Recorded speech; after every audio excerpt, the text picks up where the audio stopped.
Lakihan mo yung hakbang mo dyan. Basa na yung sintas mo. Ay, basta. Oh, yung jacket mo. Ay, yung jacket ko.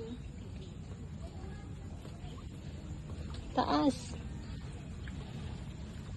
Guys, grabe guys.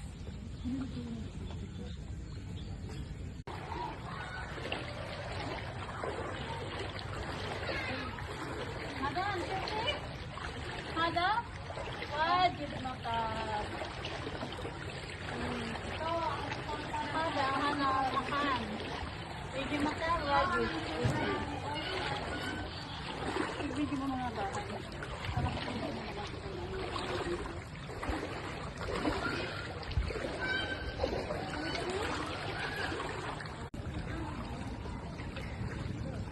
Oh. Ayan, nag-ghost project. Ano ba yan? Tignan mo yung ano dito. Yung, wala na yung mga food. Sino ba ang mga ano dito? Flood control. Nasaan? Sabi nila okay na. Oh, ngayon kami ang nagsasapo ng ito. Napakadumi ng tubig dito. Yan. Kaya nga, kasi ginawa nila ng mga ghost project ngayon. Asa na?